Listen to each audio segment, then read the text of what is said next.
你有冇試過煩惱？你有冇試過疑問呢？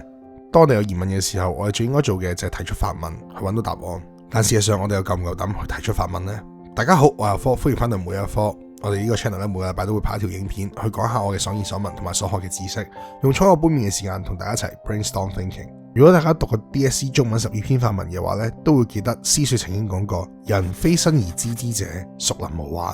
其實我哋人喺成長嘅個階段裏邊，都係由無知變到有知識嘅。由我哋牙學語，去到講第一句爸爸媽媽；由我哋四腳環山而爬，去到我哋可以企喺度平衡，甚至去跑到步。當我哋長大嘅時候，我哋見到嘅世界多咗，而疑問亦都會增加。於是我哋就會發出提問，可能會問你嘅老師，可能會問你嘅家長。我哋會透過發問去獲得我哋要嘅答案，去理解呢個世界運作。發問呢個動作可以話係我哋成個學習之中最重要一環。如果冇發問，你就唔會有答案。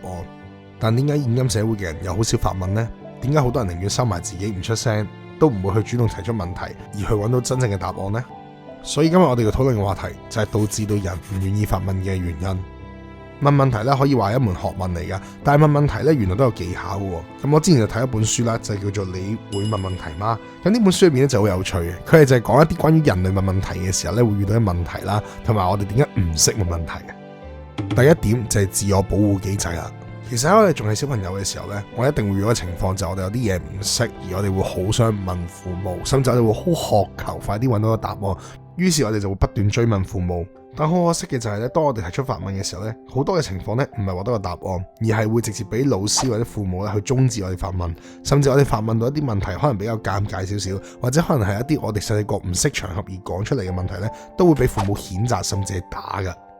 呢個問題咧，相對喺華人社會裏邊咧，應該係會最明顯嘅。有陣時可能一個小朋友提出嘅問題咧，可能係好無聊啦，父母不屑於去回答啦，又或者一個小朋友問呢條問題係連父母都解答唔到，咁可能佢就會惱羞成怒，就會直接話：你唔好咁多問題啦咁樣。其實呢一種環境嘅因素咧，係會令到我哋喺成長過程裏邊咧，不斷地去吸收到原來發問係唔好嘅一個意識，而係令到我哋唔敢再去發問。導致到即使我哋成長咗之後咧，都唔願意去再發問，因為我哋好驚咧，當我哋再問問題嘅時候咧，就會俾人標籤話我哋係煩啦，同埋冇知識啦，甚至我哋會驚因為問問題而俾人去唔中意，同埋俾人排斥。而呢個情況之下咧，都會衍生到第二個令到我哋唔敢再發問嘅原因㗎。第二個令到我哋唔敢再發問嘅原因咧，就係我哋缺乏呢個技巧啊！大家有冇發現喺我哋成長過程裏邊咧，無論係補習又好定係學校又好咧，其實係冇教我哋點樣去問問題嘅。即係我哋學校咧成日都教我哋點樣操卷，點樣去做練習，其實係教咗我哋答題技巧。但係咧就從來冇人教過我哋點樣透過發問去獲得一個精準嘅答案，甚至咧係點樣去完整咁發問一條問題嘅。當長期處於一個冇人教育你點樣去發問，亦都冇人同你解釋發問嘅好處嘅一個環境之下咧，其實你就會唔知道究竟發問係要點發問，點樣可以發到一條好好嘅問題。亦都唔知道點樣可以透過問題去獲得更加多嘅答案，於是我亦都會唔識得去發問，然後就唔發問啦。而第三個令到我哋唔敢發問嘅原因呢，就係操之過急。而呢個原因呢，喺香港應該係相對地係特別容易見到噶。我哋呢，其實喺香港呢個咁急促嘅社會裏邊呢，我哋多數都係追求成果、追求結果噶。我哋好少呢會去諗個過程點樣做啦，亦都唔會問點樣可以做得更加好噶。我哋只需要一個答案，只需要一個結果。就好似學生喺學習嘅過程裏邊，佢唔會想理解究竟點解呢條公式係點樣運作，佢只會想知道呢條公式嘅答案，令到佢考試可以高分啲。父母見到仔女做一啲好奇怪嘅行為，佢唔會問個中嘅原因，佢只會直接鬧仔女，希望仔女立即改進，以後唔好再做一啲佢哋自己認為唔啱嘅行為。而喺工作上面，老闆都唔會去問你點樣去做得更加好，亦都唔會去諗點樣可以幫助到團隊，佢只不過係想要賺錢。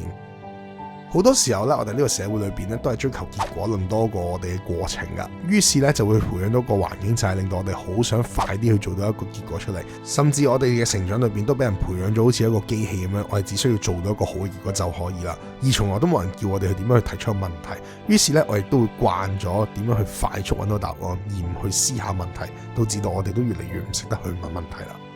當我哋都習慣咗唔問問題嘅時候，我哋有冇一個精神再尋根究底呢？當我哋唔去問問題嘅時候，我哋仲有冇能力可以揾到真相呢？當我哋唔問問題嘅時候，我哋人生嘅問題又會唔會得以解決呢？有人話唔好問唔好提就冇問題，但係當問題真係出現咗嘅時候，如果我哋唔去發問，唔去諗點樣去解決嘅話，唔通問題就會自我解決？透過有效嘅發問，我哋先可以問到一個解決問題嘅方法。然而依家啲人連問問題都唔敢問，咁我哋人生裏邊嘅問題、人生裏邊煩惱，又係咪真係可以解決到呢？影片到最後啦，大家有冇啲咩問題想問呢？如果有問題嘅話，都可以喺留言區度講低。如果大家中意呢條影片嘅話，都可以歡迎 like、comment 同埋 share 出去。有興趣觀看更多影片嘅話，都可以訂閱我呢個 channel，同埋撳隔籬嘅鈴鈴鐘。我係阿科，我哋下次再見啦。